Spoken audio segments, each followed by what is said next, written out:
Hi friends, welcome back to my channel H and T farm house. ನಾನಿವತ್ತು ನಿಮಗೆ ಸಿಹಿ ಕುಂಬಳಕಾಯಿನ ಸಿಹಿ ಪಲ್ಯನ ಹೇಗೆ ಮಾಡೋದು ಅಂತ ತೋರಿಸ್ತಾ ಇದ್ದೀನಿ. ನಾನಿಲ್ಲಿ ಒಂದು ಅರ್ಧ ಕೆಜಿಯಷ್ಟು ಕುಂಬಳಕಾಯಿನ ತೊಗೊಂಡು ಅದನ್ನು ಈ ರೀತಿ ಹೆಚ್ಚಿಟ್ಕೊಂಡಿದ್ದೀನಿ.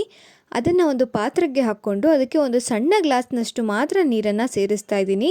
ಯಾಕಂದರೆ ಕುಂಬಳಕಾಯಿಯಲ್ಲಿ ನೀರಿನಂಶ ಇರೋದ್ರಿಂದ ಅಷ್ಟು ನೀರು ಸಾಕಾಗುತ್ತೆ. ಈಗ ಲಿಡ್ನ ಕ್ಲೋಸ್ ಮಾಡಿ ಚೆನ್ನಾಗಿ ಬೇಯಿಸ್ಕೊಳ್ಳಿ. ನೋಡಿ, ಈಗ ತುಂಬ ಚೆನ್ನಾಗಿ ಬೆಂದಿದೆ.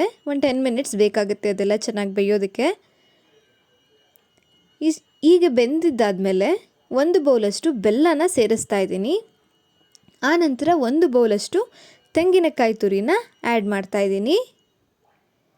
ಎರಡೂ ಸೇರಿಸಿದ್ದಾದಮೇಲೆ ಚೆನ್ನಾಗಿ ಮಿಕ್ಸ್ ಮಾಡ್ಕೊಳ್ಳಿ.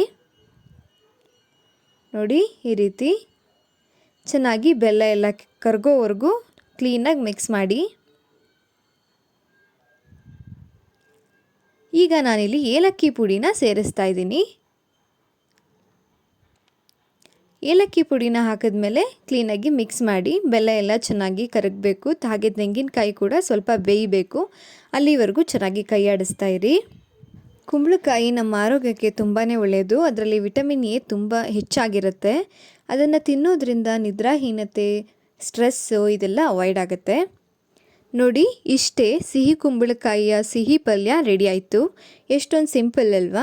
ಇದನ್ನು ರಾಗಿ ರೊಟ್ಟಿ ಜೊತೆಗೆ ತಿಂತಾ ಇದ್ದರೆ ತುಂಬಾ ಚೆನ್ನಾಗಿರುತ್ತೆ. ಇದಕ್ಕೆ ಸ್ವಲ್ಪ ತುಪ್ಪನ ಸೇರಿಸಿ ತಿಂದರೆ ಹಲ್ವಾ ಥರನೇ ಇರುತ್ತೆ. ನೀವು ಕೂಡ ಮನೇಲಿ ಒಂದ್ಸಲ ಟ್ರೈ ಮಾಡಿ, ಹಾಗೆ ಹೇಗೆ ಬಂತು ಅಂತ ಕಾಮೆಂಟ್ ಮಾಡಿ ತಿಳಿಸಿ. ನಾನಿಲ್ಲಿ ರಾಗಿ ರೊಟ್ಟಿ ಜೊತೆಗೆ ಕುಂಬಳಕಾಯಿಯ ಸಿಹಿ ಪಲ್ಯ ಹಾಗೆ ಖಾರ ಪಲ್ಯ ಎರಡನ್ನೂ ಕೂಡ ಮಾಡಿದ್ದೀನಿ. ಆದರೆ ಈ ವಿಡಿಯೋಲಿ ಸ್ವೀಟ್ ಪಲ್ಯ ಮಾತ್ರ ತೋರಿಸಿದ್ದೀನಿ.